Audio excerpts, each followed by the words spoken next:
बिस्मिल्लाहिर्रहमानिर्रहीम, अस्सलाम वालेकुम। मैं रज़ी हसन एक और वीडियो के साथ। और जैसे कि आपको पता है आजकल टैक्स रिटर्न्स चल रहे हैं और इसके अंदर अभी तक फॉर्म्स जो हैं वो पूरी तरह फाइनल नहीं हो पाए हैं। उसी से रिलेटेड एक अपडेट्स हैं और ये भी बताना ज़रूरी है कि इस दफ़ा जो टैक्स है उसका वो बिल्कुल एक डिफरेंट पिछले सालों से आप कंपेयर नहीं कर सकते। इस दफ़ा जो किया है और 3-4 चीज़ों पे फोकस कर रहे हैं इस वक्त गवर्नमेंट जो है, उनमें से सबसे इम्पोर्टेंट तो ये है कि डिजिटलाइजेशन और फेसलेस जो है उसको फोकस किया जा रहा है। तो अब उसके अंदर डिजिटलाइजेशन हो या फेसलेस का या एल्गोरिथम सेटलमेंट का जो एक मैकेनिज़्म तय कर रहे हैं उसको डिफ़ाइन भी कर रहे हैं ये अब। इसी तरह जो एडवांस रिसिट इनवॉइसिंग है वो है या इलेक्ट्रॉनिक इनवॉइसिंग सिस्टम है, तो इन चीज़ों पे काम हो रहा है। बहुत सी चीज़ें बड़ी बुनियादी चेंज हुई हैं, लेकिन कुछ कॉन्सेप्ट्स हैं जो मैं देखता हूँ कि लोगों का अभी तक क्लियर ही नहीं है। मसलन पॉइंट ऑफ सेल किसने लगाना है, डिजिटल इनवॉइसिंग वो किसने करनी है, कौन लोग हैं जो सेक्शन 40C की जिन पे लाइबिलिटी बनती है, तो उसका उनका स्कोप क्या है। तो अब ये जो नेशनल फेसलेस सिस्टम को और उसकी मॉनिटरिंग करने का जो उनका एक इंडिकेशन उन्होंने दिए कि वो प्रोडक्शन को मॉनिटर करेंगे, वो कैसे मैनेज होगा। फिर टियर 1 के अंदर बहुत सारी चीज़ें जो हैं वो चेंज हो गई। पहले जो ये था एक दौर, आपको पता होगा कि क्रेडिट और डेबिट कार्ड की मशीन लगी हुई है, तो वो टियर 1 के अंदर फॉल कर जाता था। पहले ये भी था कि सेक्शन 236G का या सेक्शन 236H का उसका एक थ्रेशोल्ड दिया हुआ था, पहले 1 लाख था, फिर उसको 5 लाख कर दिया था, तो उसको भी कह देते थे कि ये टियर 1 के अंदर आ गया। फिर इसी तरह अब इम्पोर्ट है, इम्पोर्ट के अंदर एक सर्टन थ्रेशोल्ड से कम है तो फिर वो टियर 1 में आएगा या नहीं आएगा।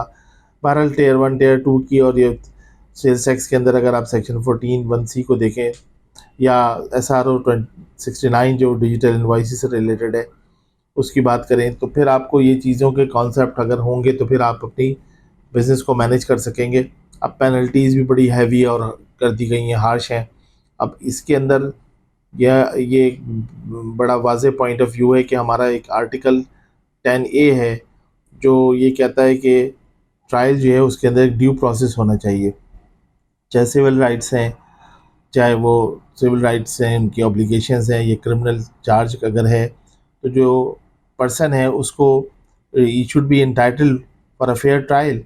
इसलिए कि जो प्रोसेस है जिसमें असेसमेंट है, ऑडिट है, रिकवरी है, पेनल्टी है, प्रोसिक्यूशन है उसकी, या उसके ऊपर कोई कैंसिलेशन वगैरह है, डिसअलाउंस ऑफ उसका इनपुट है, या फ्रीजिंग ऑफ एसेट है, या कोई और ऐसी चीज़ जो है उसके अंदर, तो उसको उसको प्रोसेस को कंप्लीट करने के लिए डायरेक्टली जो इम्पेक्ट कर रहे हैं उसकी टैक्स पेयर की डिग्निटी को, उसकी रेपुटेशन को, उसकी लिबर्टी को, तो इसके अंदर एक ड्यू प्रोसेस जो है वो होना चाहिए और वो अभी लैक कर रहा है। तो जो रिफॉर्म्स आ रहे हैं कि जिसके अंदर रिड्यूस कर दिया जाएगा फ़िज़िकल कॉन्टैक्ट और जिसके अंदर ये सारी चीज़ों को अडॉप्ट करना है और जिस पर बड़ी तेज़ी से काम करने की कोशिश कर रहे हैं, लेकिन उसके अंदर बुनियादी चीज़ों जो है वो नज़र आती हैं, मिसिंग है उसमें। अब जैसे फॉर्म्स हैं, इनकम टैक्स के फॉर्म्स हैं, उसमें बहुत रिटर्न फाइल करने की कोशिश कर रहे हैं, देख रहे हैं उसके अंदर जो है वो पता चल रहा है कि कोई चीज़ मिसिंग है। अगर प्रॉपर्टी है तो उसके अंदर गिफ्ट का ऑप्शन है, सोल्ड का ऑप्शन है, इनहेरिटेंस का ऑप्शन नज़र नहीं आ रहा। फिर इसी तरह और जगहों के अंदर इश्यूज़ आ रहे हैं, अभी तक फॉर्म्स फाइनल नहीं हो सकें। तो ये वो चीज़ें जो इंडिकेट करती हैं कि FBR को इस वीडियो के थ्रू भी मैं मैसेज ये दूंगा कि वो एक प्रोफेशनल अप्रोच नहीं लगती है फिर, क्योंकि एक फॉर्म बनाया उसके बाद 1 जुलाई को जो आना था वो ना हो सका। उसके बाद फिर अभी 8 और 9 तारीख को जो था वो बिल्कुल सिस्टम शट डाउन था। FBR उससे रिलेटेड जो चीज़ें थी वो शट डाउन थी। मंडे को दोबारा कोशिश की कर रहे हैं कि फॉर्म भर सकें, रिटर्न्स फाइल कर सकें, वहाँ पे अगेन इशू आ रहे हैं। कहीं बुनियादी कैलकुलेशन के भी इशू आ रहे हैं, कहीं पर कुछ और इशू आ रहे हैं। जैसे अगर बिजनेस कैपिटल डिफाइन करने जा रहे हैं AOP का, तो उसके अंदर अल्फा न्यूमेरिक कैरेक्टर नहीं ले रहा वो। इसी तरह आज मैं एक देख रहा था रिटर्न्स के अंदर, अब कुछ चीज़ें जो एलिमिनेट कर दी हैं वो उसकी उसकी अवेयरनेस लोगों तक भी नहीं पहुंच पा रही। मसलन टीचर्स का जो एक अवेलेबल था उनको एक टीचर्स रिडक्शन वो ख़त्म हो गई है। तो अब इसको उन्होंने इतना कॉम्प्लिकेट कर दिया है। पहले फॉर्म्स के ऊपर एक तरह से लोगों का एक अंडरस्टैंडिंग बन गई थी, वो उसको फाइल कर पा रहे थे। अब वो अब बिल्कुल चेंज हो गया है। अब आप फॉर्म खोलें तो पहले आप अब प्रोफाइल हटा दिया इन्होंने, लेकिन अब पहले आपको सिलेक्ट करना है कि कौन सी टैक्स इनकम में आपको रिटर्न भरनी है, उसको सिलेक्ट करें, उसके बाद फिर आप आगे बढ़ें। तो अब उसमें बिल्कुल नई चीज़ें हो गई, लोग नहीं समझ पा रहे कि रिडक्शंस कहाँ अवेलेबल है। अगर एओपी की भर रहे हैं रिटर्न तो उसके अंदर मैसेज देता है कि 100% शेयर्स को होने चाहिए, तो वो कैसे डिफाइन किए जाएँ।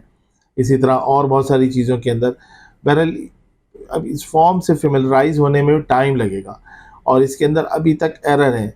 इसके अंदर जो इश्यूज़ आ रहे हैं उनको अभी तक रिजॉल्व नहीं किया जा सका, और उसके भी लिए लेटर्स भी जा रहे हैं, बात भी हो रही है, लेकिन अभी तक जो है ना उसमें कोई ऐसी चीज़ नहीं समझ आ रही कि किस तरीके से उसको फिर ये कर पाएंगे। सिस्टम नहीं चल रहा, सिस्टम के अंदर उसके उसके अंदर अवेलेबिलिटी का भी एक इशू आ रहा है। तो बहरहाल ये कि अब एक कोर्ट का डिसीजन भी इसके ऊपर है कोई, अभी जो प्रोस्पेक्टिवली अप्लाई होगा और वो जो है उसके अंदर ये सेक्शन 122(5), 122(5)(a और उससे रिलेटेड है। मैं कोशिश करूँगा आपसे वो शेयर करूँ, सेक्शन 182 का भी, 184 का भी। लेकिन अभी मैं आपको इस वीडियो के थ्रू ये मैसेज दूंगा कि आप अपनी पहले चीज़ों को सही से कंपाइल कर लें, प्रॉपर्टीज़ को, क्योंकि अभी चेयरमैन एफबीआर ने ताजिरों को कहा है कि आपने अगर गलत भरा तो हम एआई से आपका डिटेक्ट करके उसके ऊपर पेनल्टीज़ लगाएंगे। तो आप अपनी सबसे पहले तो प्रॉपर्टीज़ को निकाल लें कि वो प्रॉपर्टीज़ जो हैं, कौन सी आपकी जो प्रॉपर्टीज़ हैं उनका साइज़ क्या है, वो कब आपने एक्वायर की थी।